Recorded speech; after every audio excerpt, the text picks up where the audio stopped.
Beth McDonough is a reporter for KSTP in Minneapolis, where actually a few hundred miles, I guess, from Minneapolis, is where this story that has captured the nation's attention has just come to a conclusion. This is the Minnesota homeowner who shot and killed two teenagers during a break-in over Thanksgiving, right?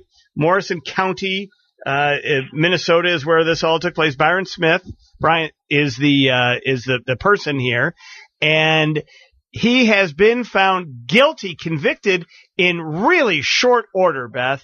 How long was the jury out in this case?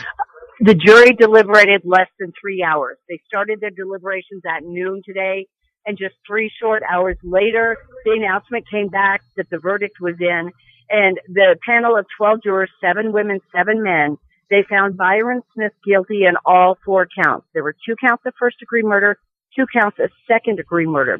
So first degree, second degree for Nick Brady, first degree, second degree for Haley Kiefer. Now what that means, anytime in Minnesota when someone is convicted of first degree murder, it is an automatic sentence of life in prison without the possibility of parole. Moments after jurors read aloud their verdict, Smith was given the opportunity to address the court. He passed. He did not say a word at all. And then 3 victim impact statements were read. They were read from the families of Nick Brady and Haley Kiefer. And essentially, the grandmother of one of the victims said that although Smith felt like he was robbed in his home, Nick and Haley were robbed of their lives. That is from the grandmother of one of the victims. The judge then said, after listening to the victim impact statements, that a life sentence is indeed just that. It is life without the possibility of parole. Back to you guys. All right. So is there any sense, Beth, that this wasn't final sentencing, though, right? Isn't that still to come? No, final sentencing was today. It happened that quickly. Really? Smith was taken from here directly into custody. He will now go to St. Cloud, which is where our state's maximum security prison is. That's for convicted murderers. Okay, so convicted, found guilty, and convicted and sentenced all in that move right there. Wow. Yes. Oh, yes. wow. And anytime there is a conviction for first-degree murder, you get an automatic appeal. And shortly after the jurors read their verdicts, then there was a press conference held in which Steve Meshbesher, who is Byron Smith's defense attorney, said that he would automatically appeal this case and, if need be, take it all the way up to the Supreme Court. Then we went to a separate room where the prosecutor held a press conference with members of the family, and the prosecutor reiterated that he didn't think this was a win-win for anyone, especially this town. This is just a town of 8,000 people, so residents here really feel close to the case, whether they knew the victims or not, whether they knew Byron Smith or not. Now, the prosecutor did ask for consecutive life sentences, which would be back-to-back. However, the judge made the sentences concurrent, which means the 2 sentences are served at the same time.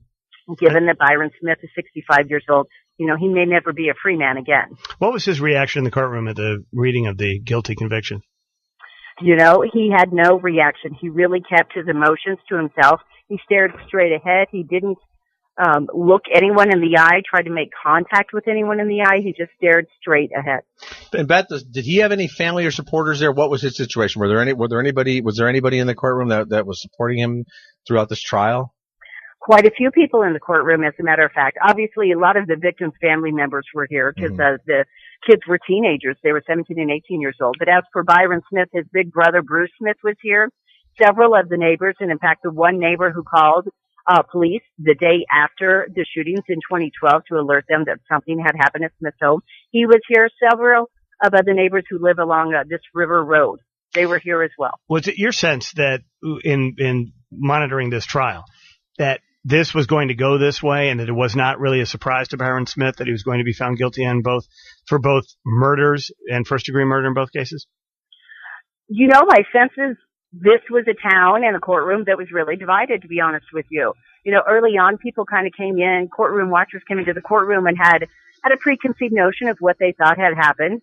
Then they listened to the audio tape of police interviewing Byron Smith, in which he sounded very helpful, even directed people, to how to get into a security system so they could look at the surveillance video, told them exactly what happened and why it happened.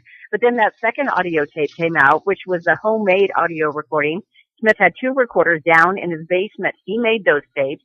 And once you heard those, which not only included before, during, and after the shooting, it also included Byron Smith kind of talking to himself when he was heard saying very, frankly, nasty things about the victim. Yeah. Do you think that's what turned the tide for the jury? That'd be your guess? Highly likely that is what turned the tide, because when prosecutors played that audio tape and you actually heard the gunfire for yourself, I was watching jurors as a couple of them winced. Then you heard the family sitting behind us just break out in tears. They really couldn't hold back when they heard that gunfire.